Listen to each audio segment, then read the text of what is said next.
Así inicia Es Noticia, noticia en profundidad. Un placer acompañarles. Soy Tatiana Pérez, estoy con ustedes desde nuestra sede central en Caracas, en Venezuela. A partir de este momento, en la próxima hora, 3 temas son noticia. Los vemos a través de titulares. El primero de ellos es noticia Ecuador. Esta nación dejará de ser garante del proceso de paz entre el grupo insurgente ELN y el gobierno colombiano. ¿Cuáles son las razones del presidente Lenín Moreno para tomar esta decisión? ¿De qué manera impactará el proceso de paz en Colombia? Lo analizamos. Segundo tema que es noticia, Cuba, vienen los cambios en medio de la continuidad del modelo socialista. ¿Qué significa la sesión histórica de hoy para el pueblo cubano? ¿Qué mensaje le envían al mundo? Lo veremos. Y tercer tema que es noticia, Paraguay cierran campañas de cara a la elección presidencial de este domingo en una nación profundamente desigual. ¿Qué proponen los candidatos para salir de este ciclo histórico? También lo analizamos. Es noticia que así comienza. Bienvenidos, bienvenidas.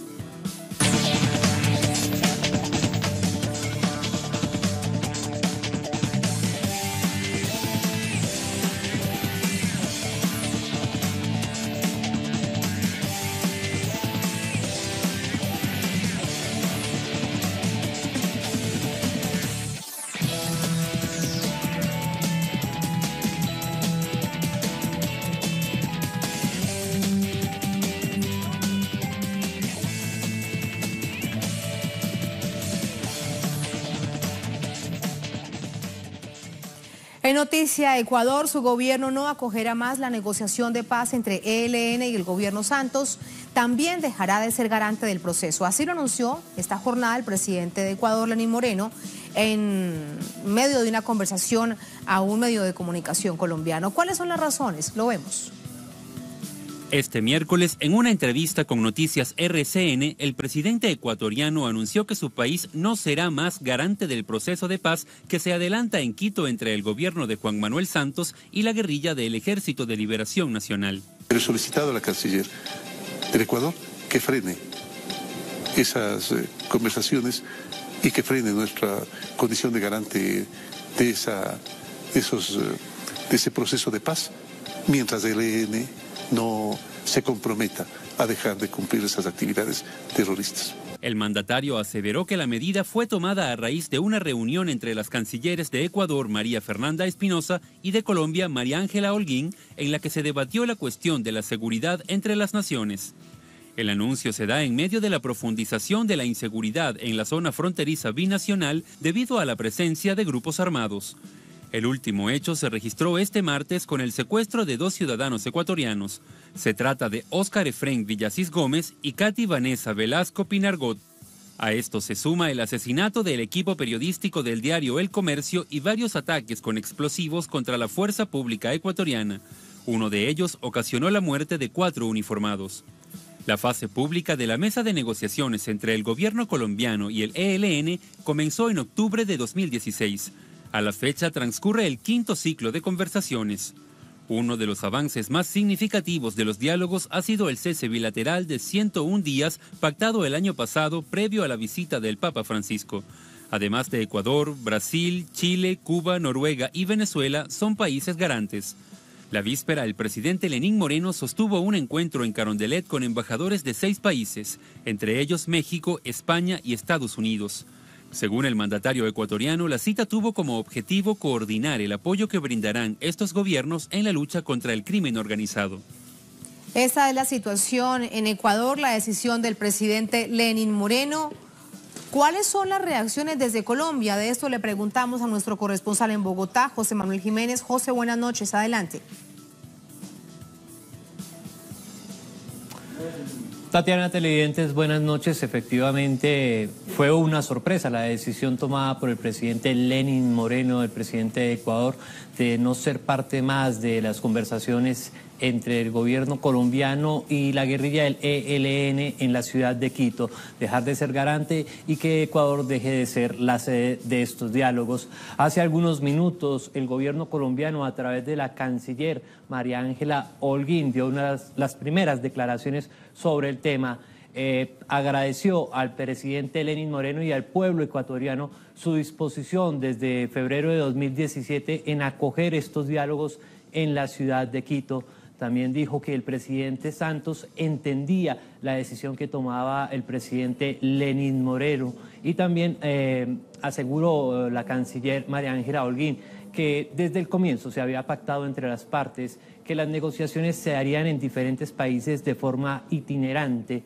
Aún así, quedan dudas sobre esta decisión, cuáles fueron los motivos, cuáles fueron esas razones del presidente Lenín Moreno, más allá de las que expresó esta mañana.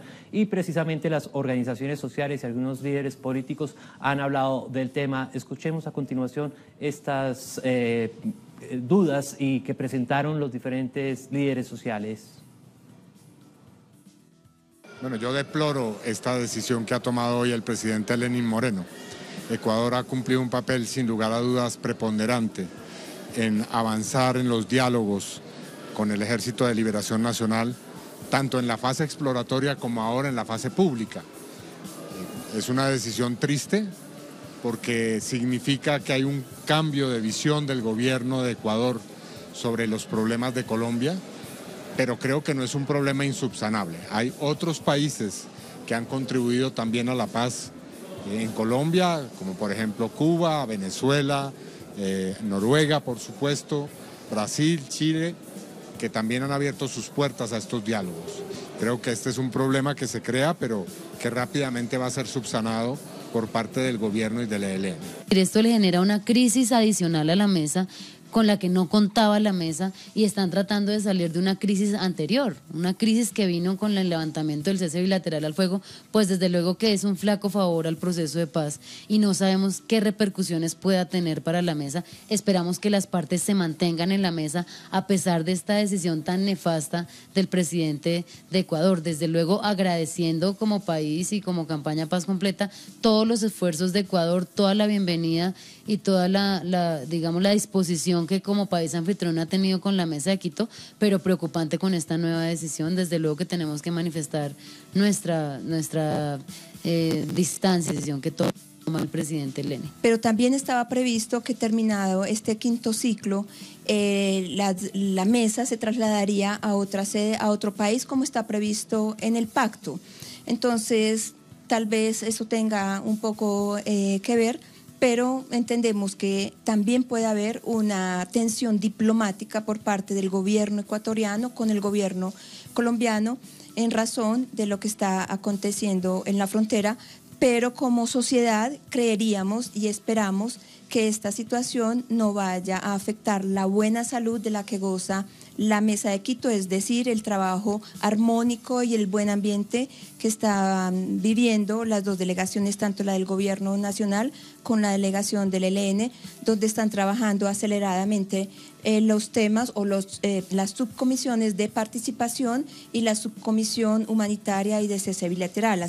Esperamos que esta tensión diplomática, que tiene que ver especialmente con la frontera y de pronto con asuntos internos de Ecuador, no afecten la buena salud de la mesa. Tatiana, de otra parte, algunos candidatos presidenciales se pronunciaron al respecto. Ellos fueron Germán Vargas Lleras e Iván Duque. Celebraron la decisión que tomó el presidente Lenín Moreno, el presidente de Ecuador, de ya no ser parte de esta mesa de negociación, ni ser garante ni sede de estos diálogos entre el gobierno colombiano y la guerrilla del ELN, el Ejército de Liberación Nacional. Por su parte, el candidato presidencial Humberto de la Calle aseguró que no estuvo de acuerdo con el inicio de este quinto ciclo, pues la guerrilla del ELN no había mostrado pruebas suficientes de estar comprometido con el proceso de diálogo, que no había renunciado al secuestro y que también se necesitaba un cese unilateral por parte de este grupo armado para continuar y para mejorar las condiciones de diálogo entre las partes. Como lo hemos escuchado, los diferentes líderes sociales pues tomaron esto bastante mal. También se preguntan realmente cuál es la comunicación que hay entre los dos gobiernos, pues el presidente Lenín Moreno aseguró que las cancilleres habían hablado el día de ayer sobre este tema y que ya el gobierno colombiano tenía este tema sobre la mesa, pero hoy el presidente en el departamento de Risaralda aseguró que no había sido notificado sobre esta decisión del presidente ecuatoriano y que necesitaba viajar a la ciudad de Bogotá para reunirse con la canciller María Ángela Holguín y disipar por qué se tomaba esta decisión, Tatiana. Así están las cosas, allí las reacciones. Gracias, José, muy buenas noches. Allí teníamos nuestro corresponsal permanente desde Bogotá. Vamos con el análisis también a esta capital suramericana con Carlos Medina Gallego, analista en temas de paz, de conflicto armado interno de Colombia, profesor universitario. Profesor Medina, buenas noches, bienvenido a Es Noticia, ¿cómo está? Bueno, muy buenas noches y un abrazo para vos y para todos los amigos de Telesur. Ha dicho esta noche la canciller María Ángela Holguín que la mesa de diálogo de Quito puede ser trasladada a Brasil o a Chile, que esto será explorado. ¿Será un asunto técnico o realmente hay que ver cuál podrá ser el impacto de esta situación que se ha generado tras la decisión que toma el gobierno ecuatoriano? Digamos que esa es una situación obligada que el gobierno colombiano tiene que tomar en consideración frente a la declaración del presidente de Ecuador, Lenín Moreno, de poner fin a la gestión que venía realizando frente a la mesa de diálogo entre el gobierno nacional de Colombia y el ELN. Allá el gobierno colombiano tiene que tomar en consideración, conjuntamente con la delegación del ELN, cuál sería el país que mejores condiciones ofrece para poder continuar esa mesa de conversaciones. Yo creo que Brasil tiene en este momento situaciones muy críticas en relación a los procesos internos, particularmente está en un periodo electoral y hay situaciones con respecto a los candidatos como Lula, que no sé qué tan posible sea que para el Brasil pueda marchar esa mesa. Y Chile es un país que en términos de distancias, pues marca unas características particulares para el desarrollo de estos diálogos, cuando a las mesas se acercan gente de distintas procedencias con el propósito de contribuir con sus aportes a que la mesa pueda transitar con celeridad un acuerdo político sobre la agenda que hay. Yo creo que hay que tomar también en consideración la posibilidad de que sea Cuba, pero Cuba está también en un proceso de tránsito de los gobiernos de los presidentes Castro hacia una nueva presidencia que demandaría, creo yo, de un altísimo nivel de responsabilidad por parte del gobierno colombiano y por parte del ELN para poder servir de sede a esa mesa de conversaciones. ¿Por qué no pensar que se quede en Colombia? Porque evidentemente América Latina vive profundos desafíos, cada nación con sus particularidades. ¿Por qué no quedarse, por ejemplo, en Colombia, en Bogotá? Yo creo que esa sería una apuesta muy interesante, de que el gobierno colombiano trasladara la mesa a Bogotá, ofreciera todas las seguridades posibles para la que la delegación del ELN pudiera moverse con los salvoconductos necesarios. Lo que se requiere es que esa mesa andara hasta un punto en que las confianzas y las seguridades de las partes garantizaran el funcionamiento de la mesa en Colombia. Pero sería muy interesante una propuesta de esa naturaleza. Yo creo que no se puede desechar de que la mesa se traslade directamente a Colombia, donde los distintos sectores sociales que son protagonistas de las conversaciones con el ELN pudieran acceder a la mesa de conversaciones y la participación de la sociedad en los puntos 1, 2 y 3 de la agenda pudiera darse a plenitud en el marco también de un proceso acelerado en el cual se pudiera terminar la evaluación que se está haciendo del cese bilateral al fuego y se pudiera proponer un nuevo cese bilateral. Pero hay que considerar el momento político por el cual está atravesando Colombia, que es un momento electoral para el próximo 27 de mayo, darle curso a la primera vuelta. Hay un posesionamiento de la derecha y de la extrema derecha con algunas opciones de sectores del centro izquierda y de la izquierda democrática que podrían verse afectadas por el desarrollo del proceso electoral, tanto en el proceso mismo como en el proceso de conversaciones. Y un agravante adicional es que el periodo presidencial del presidente Juan Manuel Santos está llegando a su fin. Entonces, todas las cosas parecen estar en contra de la mesa de conversaciones entre el gobierno nacional y el ELN, con las posturas de algunos candidatos, como el candidato Iván Duque y el candidato Germán Vargas Galleras, que han señalado de que si ellos son los elegidos para la primera magistratura, estarían en unas condiciones absolutamente distintas referenciándose con ese proceso de conversaciones con el ELN. Es decir, la situación en que queda la mesa de conversaciones por los tiempos que se va a tomar para poderse ubicar en un sitio distinto al de Quito, generan grandes dificultades para ese proceso en el actual gobierno y con una mayor incertidumbre frente a un futuro gobierno, si ese gobierno no es de centro izquierda o de izquierda democrática en el país. Pareciese, escuchándolo atentamente, profesor Medina, que entonces la mesa de diálogo entre gobierno Santos y el ELN pende de un hilo, pero lo que hay de fondo no es solamente una conversación o una negociación entre un gobierno y un grupo insurgente, son millones y millones de colombianos que exigen que haya más intentos de avanzar hacia la paz. Atendiendo a todas esas llamadas, a todas esas solicitudes, con un punto fundamental que usted planteaba, un cese bilateral al fuego, ojalá fuese indefinido, ¿qué deberían hacer las partes? Lo que pasa es que la situación por la cual está trabajando el proceso de paz con la FARC es también supremamente crítica.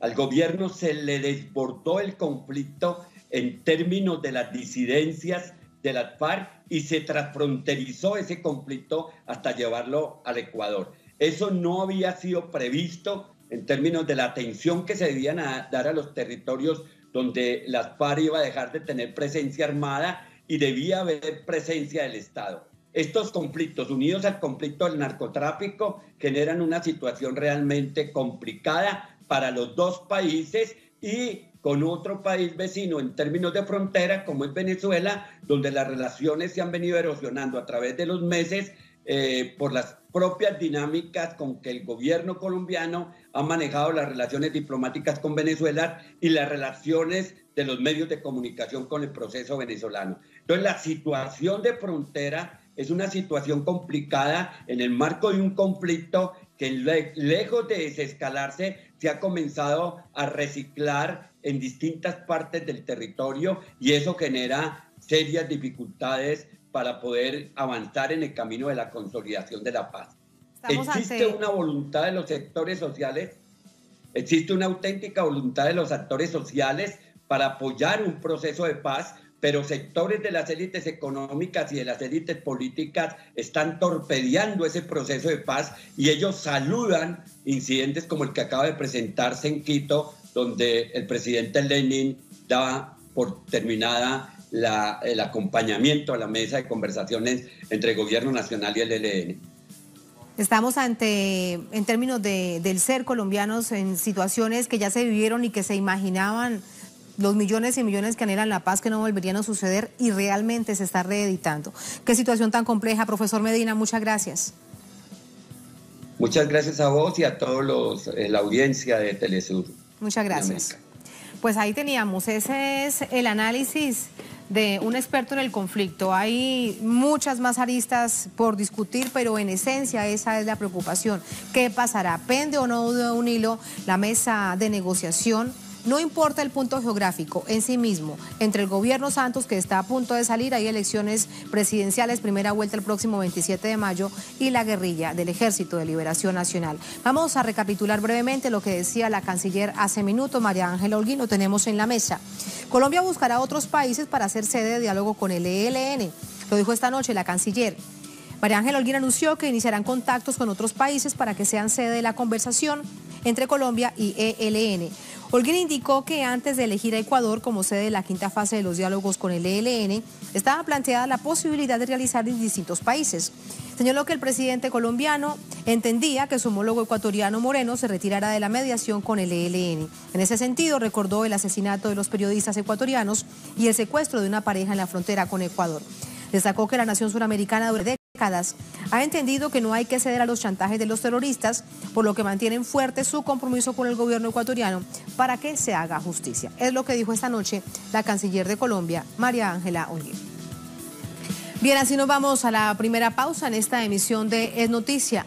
Al volver, Es Noticia Cuba, Viven y vienen cambios en medio de la continuidad del modelo socialista. Planteamos varias preguntas. ¿Qué significa la sesión histórica de esta jornada de miércoles internamente para el pueblo cubano? Al mismo tiempo, ¿qué mensaje se le envía al mundo? Tenemos dos visiones, una desde Cuba, otra desde Guatemala, a nivel latinoamericano, para manejarlo en esa clave, en el análisis, al volver aquí en Noticia.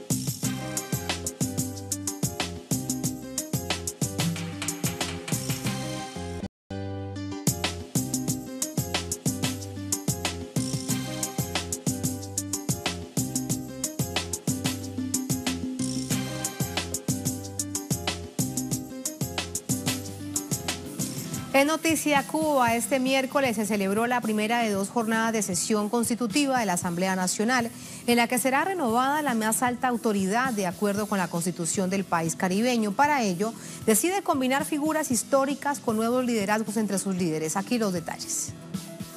En una jornada histórica para la mayor de las Antillas, se da concreción al proceso iniciado el 11 de marzo de este año con los comicios parlamentarios. En ellos fueron elegidos 605 legisladores por más de 7 millones de cubanos de forma directa y secreta. En la jornada de este miércoles quedó instalada la 9ª legislatura de la Asamblea y fue ratificado por unanimidad Esteban Lazo como presidente de ese órgano. De un total de 605 diputados elegidos, 338 asumen por primera vez esa responsabilidad, mientras que otros 148 fueron elegidos por segunda vez.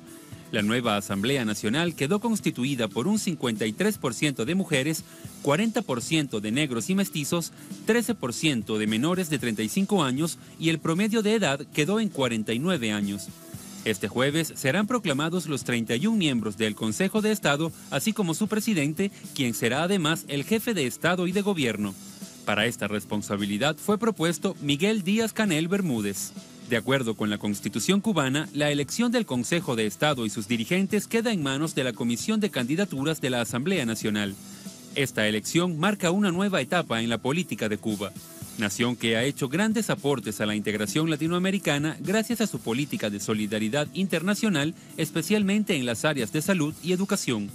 Analistas políticos coinciden en que la renovación de la dirigencia política no pone en discusión la continuidad de la Revolución cubana y su modelo socialista, aunque no se descartan actualizaciones de forma en sus políticas. Todo este proceso se da en medio del peor momento de las relaciones de la isla con los Estados Unidos en varios años. El discurso y las acciones hostiles del gobierno de Donald Trump hacia la isla han incrementado las barreras propias de un bloqueo económico, financiero y comercial de más de 50 años. Pese a ello, la mayor de las Antillas continúa su propio camino sin injerencia de potencias extranjeras. Vamos de inmediato con el análisis. Saludamos a Yailin Horta, directora del periódico Granma. Nos acompaña desde La Habana. Hola Yailin, buenas noches. Buenas noches, Tatiana. Me da mucho gusto estar junto a los seguidores de Telesur desde acá, desde La Habana, Cuba. Gracias a ti por estar con nosotros, Yailin. En clave latinoamericana, ¿qué significa como cubano decir que viene la continuidad en medio del cambio, en medio de la actualización del modelo socialista cubano? Tatiana, estamos hablando de un proceso de continuidad que sobre todo está anclado en varias dimensiones. Hay que hablar de la dimensión histórica. Si repasamos la historia de la nación cubana y reparamos en estos días 18 y 19 de abril, estamos hablando de los días en los que se defendía la soberanía y la revolución cubana en la arena de Playa Girón, y justamente Cuba salía vencedora, victoriosa, de frente a todo lo que significó el ataque mercenario y diseñado desde Estados Unidos. Y hoy nuevamente este momento reafirma todo el tejido simbólico que acompaña el proceso de liberación nacional. Me gustaría hablar también de un proceso de continuidad que, además de estar anclado en la historia, está también tejido sin la injerencia. Me parece que es otro acto de reafirmación de la soberanía, de la emancipación, de la dignidad del pueblo cubano, y en un momento como este estamos hablando de que Cuba vuelve a ejercer su democracia, pero una democracia entendida desde un acto de soberanía y no desde el monopolio del gran capital que procura, por supuesto, manipular y colonizar a nuestros pueblos. Y hay que hablar también de un proceso que no se sustenta solo en las generaciones, no es un traspaso generacional, sino que sobre todo está sostenido en los principios que defiende la Revolución Cubana, que son los principios de justicia social, que son los principios de solidaridad y de humanismo en el pueblo.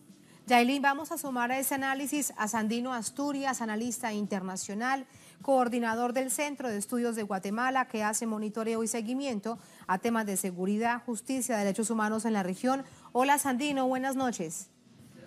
Buenas noches, Tatiana, un abrazo, buenas noches. Sandino, hemos visto distintos medios de comunicación a nivel internacional, los medios corporativos, donde dicen algunos de ellos, por ejemplo, que lo que pueda suceder mañana dependerá en gran medida de las acciones reformistas, tratando de plantear que habrá un cambio absoluto del modelo. Conocedor tú, de manera profunda, del modelo cubano, ¿qué les dirías? ¿Cómo lo responderías?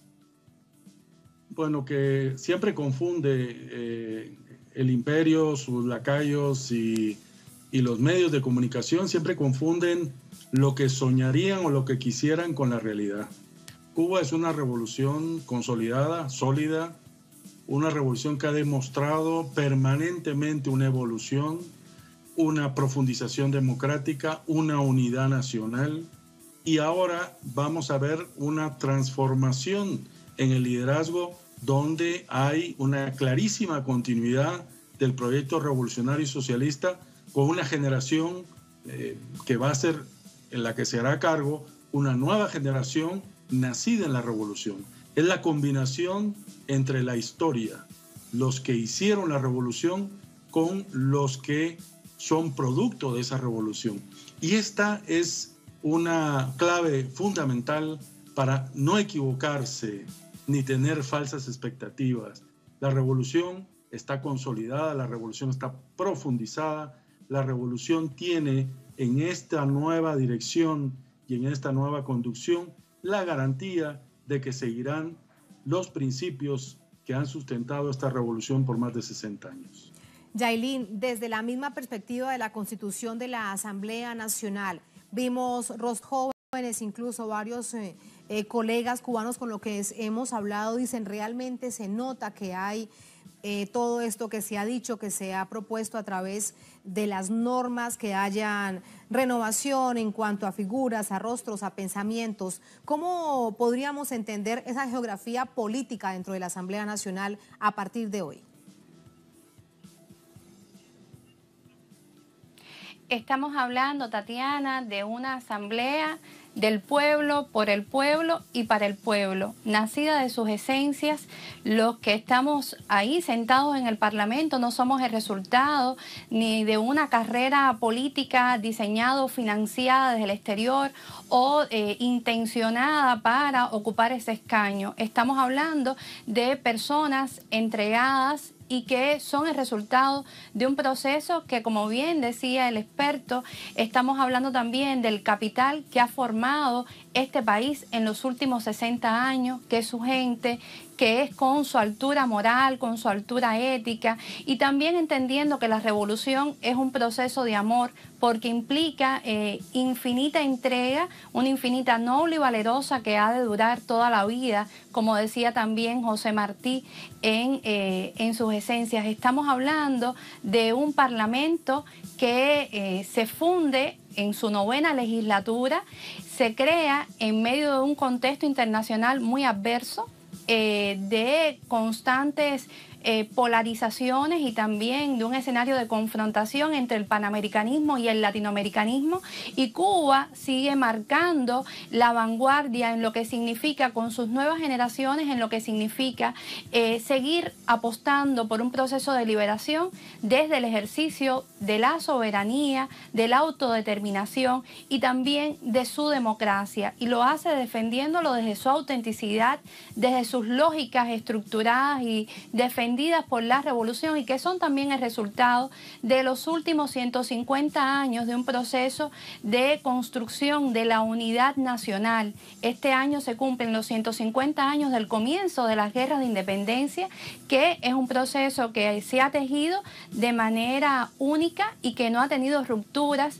Hay quien está concentrando también sus expectativas y está tratando de generar ansiedades, manipulando la realidad cubana y diciendo que va a haber cambios cuando justamente ocurre este acontecimiento, cuando el país tiene ya diseñado su plan de desarrollo económico hasta el año 2030, cuando el país también tiene fijados sus lineamientos económicos y sociales de desarrollo hasta el año 2021, cuando hablamos también de una nación que tiene conceptualizado su modelo económico. Entonces no estamos hablando de que Cuba va a improvisar un escenario de realizaciones o que va a construir un nuevo mañana. Sí, va a ser un nuevo mañana, pero en función sobre todo de seguir profundizando su socialismo, construyendo esa sociedad próspera y sostenible que ha desplegado desde el año 1959,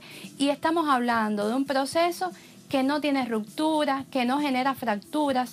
Todo lo contrario, es fiel a la obra de Fidel, a la obra de Raúl, que también han puesto su entrega, han puesto también su celoso cuidado en función de no generar vulnerabilidades, haciendo depender al proceso revolucionario de una persona o de dos, sino todo lo contrario. Se han esmerado también y han puesto su empeño en cuidar, en lo que han puesto su vida, en esa obra de amor que es la Revolución Cubana, y por eso también han sido partícipes de este cuidadoso destino, ¿no?, que hoy hemos visto en nuestro Parlamento, con responsabilidad, con mucho sentido también de futuro. Hemos estado apostando por nuestra Cuba socialista e independiente desde, como ya te decía anteriormente, desde un acto democrático, soberano y leal sobre todo a nuestra historia. Sandino, a nivel internacional en particular, estoy absolutamente segura que si hay una nación que está poniendo central atención a lo que sucede en Cuba en este momento, es el gobierno de los Estados Unidos, que busca un cambio pero a su medida, como le convenga al gobierno de Estados Unidos, con un bloqueo de más de 50 años económico, financiero y comercial. ¿Es previsible pensar entonces que va a arreciar ese bloqueo como lo hemos visto en este primer año del gobierno de Donald Trump? Definitivamente, en la medida de que los procesos revolucionarios independientes de Estados Unidos se consolidan, y lo que estamos viendo en Cuba es una consolidación del proceso revolucionario, una profundización de su revolución, es evidente que los que solo tienen en mente la destrucción de esa revolución, pues arreciarán los ataques y seguramente intentarán aumentar el bloqueo y todas las medidas que puedan hacer contra Cuba. Lo que pasa es que también el mundo ha evolucionado y el mundo cada vez más da la espalda a esas acciones, a esas medidas unilaterales de Estados Unidos. Trump ha demostrado su ineficacia política, estratégica, y en todos los argumentos y todas las acciones de Estados Unidos van al fracaso. Y creemos que Cuba será otro ejemplo más. Estamos precisamente en medio de la conmemoración de la derrota en Playa Girón, de esa invasión que también salió de Guatemala y financió a Estados Unidos para derrocar la revolución. Y hoy que conmemoramos eso, seguramente habrá otras acciones de Donald Trump y de su camarilla intentando debilitar la revolución. Pero también estamos totalmente seguros y convencidos de que esta revolución se profundiza, se fortalece y tiene todas las capacidades para enfrentar este contexto adverso internacional en la cual Trump cada vez quedará más aislado y la revolución más fortalecida. Me quedan solo unos minutos, Yailin. Me queda además esta pregunta para ti, diputada recién electa. ¿Cuáles son los desafíos de ustedes que llegan como la juventud ahora a todo este proceso que bien ha quedado claro de continuidad en medio del cambio y la actualización del modelo? Bueno, los desafíos, Tatiana, sobre todo están centrados en seguir defendiendo, por supuesto, los destinos de la nación desde los caminos trazados en el 7º Congreso del Partido Comunista de Cuba. También los desafíos están centrados en evitar que se judicialice la política, como están tratando de hacer en los parlamentos de América Latina, utilizando los parlamentos para dar golpes parlamentarios. Tenemos la responsabilidad también de seguir profundizando ese proceso socialista, de desarrollo socialista, que tiene unas lógicas fundamentadas en la justicia social, como decíamos, también en el internacionalismo y también en el crecimiento de los seres humanos, no solamente centrando sus expectativas en la acumulación de bienes materiales, sino desde una espiritualidad que nos engrandezca como sociedad. Tenemos también desafíos centrados en un mayor desarrollo de nuestras fuerzas productivas, en alcanzar mayores niveles de eficiencia, en seguir también formando la conciencia política sobre todo ese entorno hostil que también está todo el tiempo amenazando nuestra realidad y nuestros posibles despliegues sucesivos. Y estamos hablando de un escenario complejo con Estados Unidos sin disminuir el bloqueo. Todo lo contrario, está tratando de buscar alianzas hemisféricas para seguir manipulando nuestra realidad y dar la impresión de que Cuba no es un país seguro, ni estable, ni saludable. Y esta isla hoy acaba de desmontar todo ese diseño desde ese parlamento, con toda su autonomía y con toda su expresión genuina de pueblo, defendiendo a su país. Y veremos lo que sucede mañana. Les tendremos toda la información a través de la pantalla de Telesur. Yailin, gracias por ese análisis. Muy buenas noches. Buenas noches también para ustedes. Gracias a ustedes. Gracias a ti. Gracias, Andino. Muy buenas noches. Te enviamos un abrazo caluroso. Igualmente, Tatiana, un abrazo y un abrazo para Yailin. Muchísimas gracias. Ahí está, ese es el desafío. Así se da cuenta de lo sucedido durante esta jornada. Para mañana, reiteramos, 9 de la mañana ha informado las autoridades cubanas, comienza la sesión de elección del nuevo presidente del país, que es además el presidente del Consejo de Estado y el presidente del Consejo de Ministros de esta nación caribeña. Ahora, hay una figura clave porque hoy fue propuesto, hay que esperar que sale de la votación que se hizo hoy. Es Miguel Díaz-Canel, nominado a presidente del país. ¿De quién se trata? Rápidamente se lo presentamos aquí en nuestra pantalla. Fue propuesto este miércoles como presidente del Estado de la República de Cuba tras la instalación de la 9ª legislatura de la Asamblea Nacional. Nació el 20 de abril de 1960. Es un hijo de la revolución en la ciudad de Placetas, en Villa Clara, en el centro del país. En 1982 obtuvo el título de ingeniero en electrónica e ingresó a la Fuerza Armada Revolucionaria FARC en 1985.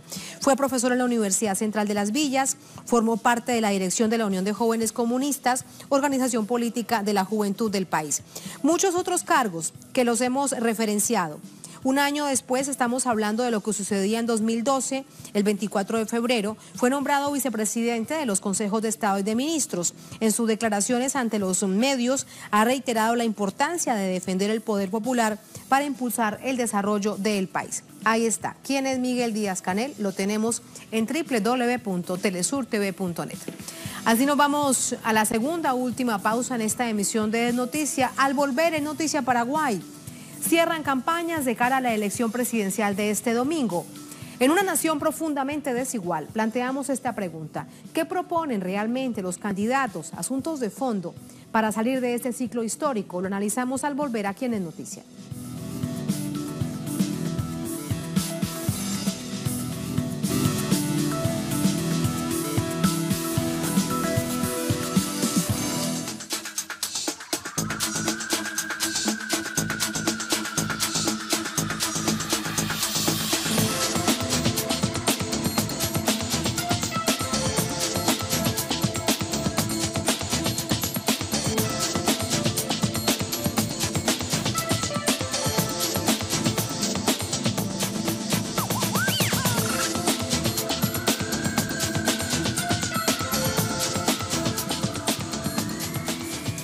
En Noticia Paraguay, rumbo a las elecciones generales de este domingo 22 de abril, los dos candidatos que se disputan en primeros lugares la presidencia cierran sus campañas.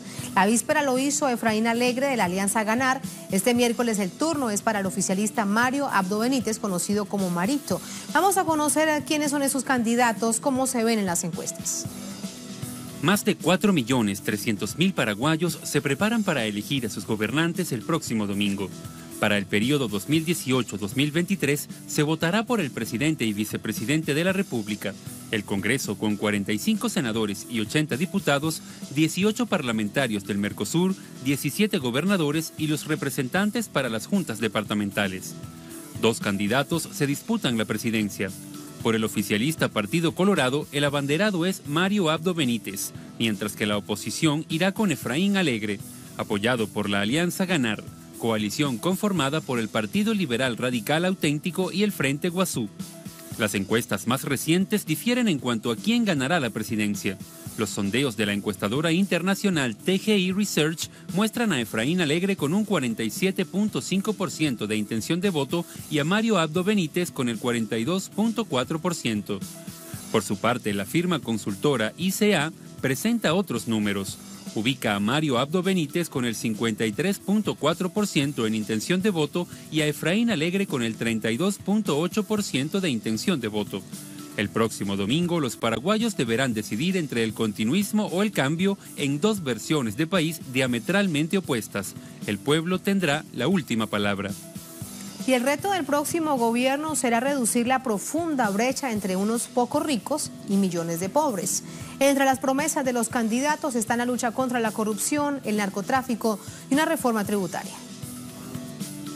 Temas como la salud y la educación gratuita, empleo bien remunerado y el rescate de la clase media sumergida en la pobreza son solo la punta del iceberg del panorama país. En el reciente debate entre los candidatos que se disputan la presidencia se evidenciaron los grandes problemas sociales que vive la nación suramericana. ¿Será que el candidato mantiene su posición? Yo recuerdo que decía que el presidente Carter había endeudado como nunca al Paraguay en este gobierno y que había invertido cero en salud y había invertido cero en educación. Este es el modelo de 70 años que nos queda. El candidato oficialista reconoció la desatención en la inversión social y prometió revertir los números. Que en el próximo endeudamiento vamos a impactar sobre el índice de desarrollo humano. Creo que es un déficit la falta de inversión en salud pública en los últimos años y yo siempre soy honesto. Y me gusta que escuchen los discursos porque va a aprender mucho. Promesas de campaña para resolver problemas estructurales. Un país endeudado con la banca internacional y sin recursos para afrontar la crisis social. La ONG Oxfam reportó que el 80% de las tierras agrícolas del país están en manos del 1.6% de propietarios. Además, explica que la diferencia anual del ingreso de una persona pobre en relación a un millonario es de unas 6.000 veces menos, lo que ubica al país en los primeros lugares del continente en desigualdad, con una de las más grandes brechas entre ricos y pobres. Ese es el panorama de esta nación suramericana de Paraguay, que este domingo va a elecciones generales. Se escoge, como veíamos, presidente, vicepresidente, todo el Congreso, gobernadores y juntas locales. Tenemos más información con Osvaldo Sayas desde Asunción. Osvaldo, buenas noches. ¿Cómo finalizó esta jornada? Cierres de campaña. Adelante. Buenas noches, Tatiana. Un saludo para vos y para toda la audiencia de Telesur en América Latina y el mundo. Es así, el candidato Mario Abdo Benítez hoy realiza su cierre de campaña Mañana lo hará Efraín Alegre, a 19 kilómetros de la capital del país. El debate ha generado, el único debate que se ha realizado a lo largo de esta campaña electoral, sigue dando que hablar. Diferencias sustanciales en torno a la forma de inversión y además sobre los casos de corrupción. Si bien ambos hablan de combatir la corrupción, apuntaba el candidato de la Alianza a Ganar que los principales implicados en los tráficos de influencia denunciados en los últimos tiempos y legisladores echados del Congreso por estos mismos casos pertenecen al Partido Colorado. También decía, la gente se pone en juego la memoria histórica, ya que Mario Abdo Benítez es hijo de quien fuera mano derecha del dictador Alfredo Stroessner durante 35 años. Tanto así que Abdo Benítez nunca ha reconocido que la dictadura de Stroessner fue tal, sino más bien la llama gobierno autoritario. Por otro lado, también su familia cuenta con denuncias por negocios con el Estado y además de enriquecimiento ilícito luego de esa dictadura nefasta. Por su parte, la izquierda se juega la posibilidad de duplicar la cantidad de senadores a la que ingresó en el año 2013. Recordemos que luego del golpe parlamentario del 2013, Fernando Lugo había presentado junto a su frente político, el Frente Guazú, una lista con la que se convirtió en la tercera fuerza política del país. Luego de estas elecciones, 5 años después, puede el Frente Guazú convertirse en una de las principales fuerzas políticas, duplicando la cantidad de senadores que ya tiene en el Congreso de Paraguay. Así las cosas. Gracias, Osvaldo, por ese panorama. Muy buenas noches. Buenas noches. Muy buenas noches. Vamos de inmediato con el análisis. Para ello nos ayuda Mercedes Canese, ex viceministra de Minas y Energía, analista política. Nos acompaña también desde Asunción, la capital. Mercedes, buenas noches. ¿Cómo está? Muy buenas noches, Tatiana. Muy buenas noches a todos los que nos están viendo, al equipo de Telesur y al mundo. Ahí, previo a lo que será dentro de muy pocos días este proceso de elecciones tan importante para el país, realmente una valoración desde la propia sociedad, desde la propia población, de lo que se está jugando en este momento en el país. Así es, yo creo que en este momento la gente tiene la sensación de que está eligiendo entre continuar pasando hambre, que es lo que ha sucedido con el gobierno en estos últimos 5 años y que es para la gente un recuerdo también de lo que fueron los 70 años de gobierno del Partido Colorado, o plantear una propuesta que tiene un tinte más social y de soberanía y de integración, como fue el gobierno de Fernando Lugo. Hoy la alianza Ganar, que está integrada por el Partido Liberal, el Frente Guazú y muchas otras fuerzas de la oposición, hasta el punto que se dice que es la primera vez en la historia en que hay una alianza que aglutine a tantas fuerzas políticas opositoras con una propuesta como la de la Alianza Ganar, significa la esperanza de la gente de continuar el gobierno que empezó Fernando Lugo, también en una alianza muy importante que se hizo en su momento con el Partido Liberal Radical Auténtico. Ahora, esta alianza que se había hecho en el 2008, que era la Alianza Patriótica para el Cambio, avanzó en temas que la gente no olvida. ¿Verdad? Al recorrer los barrios, las zonas del interior, las zonas urbanas, la gente no olvida que con Fernando Lugo empezó la salud gratuita, se avanzó en la soberanía hidroeléctrica, se avanzó en muchos programas sociales que hasta hoy la gente siente, a pesar de que muchos de ellos se han perdido, y eso es lo que se plantea ahora, porque también el Paraguay ha vivido 4 años prácticamente de recesión durante todo el gobierno de Cartes, y hoy no nota la diferencia entre Abdo Benítez y Cartes, ya que ambos están unidos en un proyecto común, que es el proyecto del partido gobernante, hasta el punto que Cartes es el candidato número 1 a senador, inclusive violando la Constitución, por la misma lista donde se candidata Abdo Benítez. Entonces realmente la gente que de alguna forma tenía una esperanza de que iba a haber un cambio con Abdo Benítez, porque al comienzo se mostró como opositor a Cartes, hoy siente que fue engañada y que realmente la única posibilidad de cambio es votar a la lista 5, que es la lista de Efraín Alegre y Leo Rubino. ¿Qué papel juegan en este momento las encuestas? Diametralmente distintos los resultados de las más recientes, de 2 en particular. Una con una amplísima ventaja a Mario Abdo Benítez, otra con una amplísima ventaja a Efraín Alegre. ¿De qué manera pesa esto en este imaginario colectivo que va a medirse en las urnas, que va a votar el próximo domingo? Bueno, yo creo que de alguna forma se trata de inducir con este tipo de encuestas a una percepción, pero la gente cada vez más consciente de que las encuestas hoy funcionan como un instrumento electoral, una propaganda y no reflejan realmente la realidad, ¿verdad?